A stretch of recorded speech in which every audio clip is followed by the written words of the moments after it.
The brand is fascinating, and if you look at the timings, we're just celebrating 70 years of Adidas, and no other brand can do that. We were the first ones who had clay court shoes. We were the first ones who developed new grass court shoes and the very first leather shoe, and we invented all these. And it was the product, to make the product better and really to make the athlete better.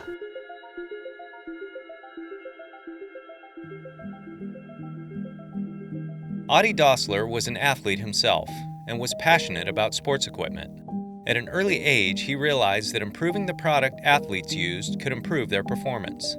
He cobbled and tested his own footwear to make improvements, and soon thereafter sought out top athletes to wear and test his products. He truly believed that when it came to sports equipment, only the best for the athlete. In 1949, he created the three stripes and established the Adidas brand. And the rest, as they say, is history. My name is Spencer Bowler, and I'm the footwear buyer at Tennis Warehouse.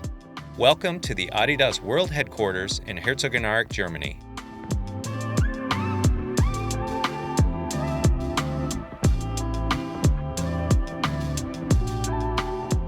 Athlete Services is a department in Adidas that basically has been here from the very beginning. Adi Dassler used to work with athletes to make his product better, his inline product better, but also very first back in the 40s and the 50s already decide, okay, who are the athletes that need something specific, be it for medical reasons, be it for unique performance reasons, be it for overuses, weird anatomy, special anatomy. This is something that he's always done. So in the city center, where he had his villa with his family, there was always a guest room.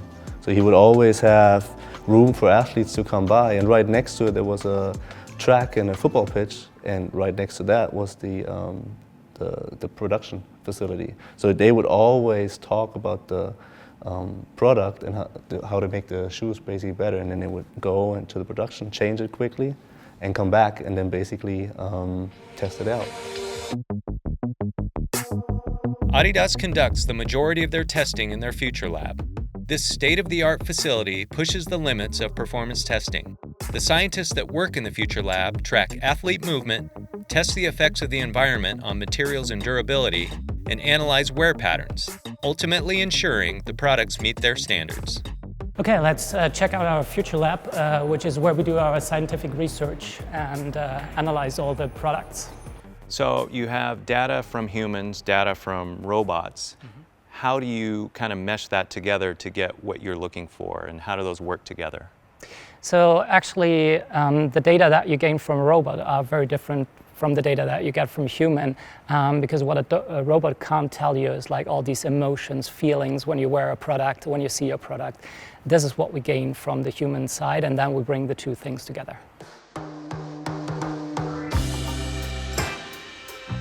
Insights gathered from the Future Lab and from player feedback has enabled Adidas to create some of the best performance products in history. From the Superstar to the Gazelle and Samba, Adidas has been able to blend sport and lifestyle, taking shoes designed specifically for sport and influencing street fashion worldwide. The Stan Smith, originally made for tennis in 1973, is the best-selling Adidas lifestyle shoe of all time. The Billie Jean King was the first tennis shoe designed specifically for women. It was also the first tennis shoe in full color. For both men and women, the Barricade has arguably been the most impactful tennis shoe over the past 2 decades. Adidas as a brand is influenced and inspired by the game, equally as much as tennis is influenced by the brand's key moments throughout history.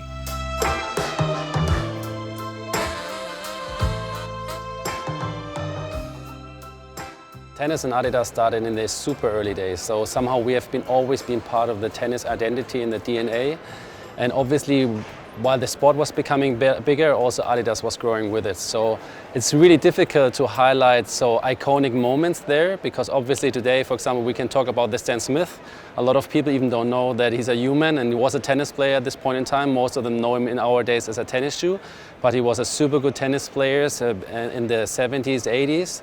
So this was obviously an iconic moment for us. And next to this, there was a time period like with Stefan Edberg and Steffi Graf winning a Golden Slam, which probably was one of the peak times of Adidas tennis in the 90s, where we also owned the top ranking on the men's, women's and the double side. And since then, like I say, everything is history somehow. We introduced the barricade.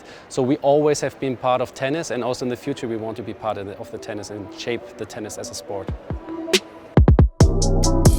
Shaping the game of tennis is what Adidas continues to do today.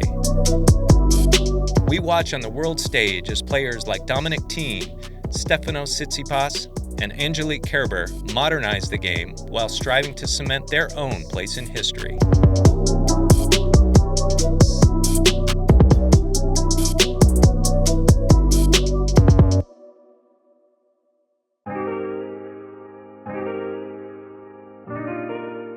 When we look at players being female or male, we're looking for creators, people that are definitely influencing and changing the way that the sport is moving forward. So who is the creator? It's almost like a unicorn, you know, like, so it's something very, very special, you know, like it's a high performance athlete that brings authenticity into the game, and yet outside of the sport he's maybe a super creative person. You know, he maybe is into photography like Tsitsipas, he may be into music, etc. And he brings this energy back into the sport, and then what he creates on the court is super exciting, and we believe it inspires the rest. And so that's why the creator is who we always start the journey with. I think if you're a tennis player and you're just always playing into the lines and playing safe, you will never win a final, because you need to risk something. You need to play the ball on the line, and sometimes you fail, and sometimes, but this is a decisive moment where you play a winner. And I think this is the same thing in business.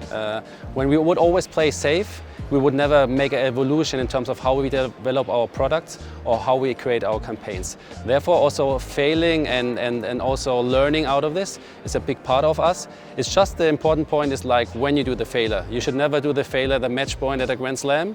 You should do it in terms of preparation. So we prepare and go through the different rounds, for example, in product development and so on, and we learn out of this. And then when we come to the market and there where it matters, we want to provide the best product. And same from a communication perspective, like also we're testing and experimenting with our campaigns, which resonates with the consumer.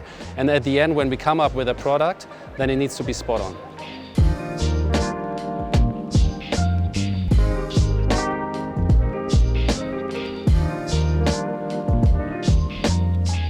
We really want to drive conversation. We want to introduce new perspectives, and we want to be disruptive, provocative sometimes, just to keep it interesting, because we also know that a consumer's life isn't compartmentalized, right? It's not just about tennis, but the lines are blurry between sport and life and world and what's going on. So I think what's really enabling us in a very unique way is our brand partnerships that we have from all areas of life, from culture to music to art to technologies, to really have a collaborative creator approach to instigate or initiate new conversations in such a sport that is so rich with code and history.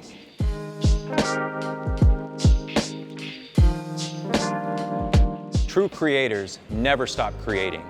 Adidas as a brand learns from the past, thrives in the now, and designs for the future. As modern-day Adidaslers, not only are they creating performance, they're creating choice for athletes around the world.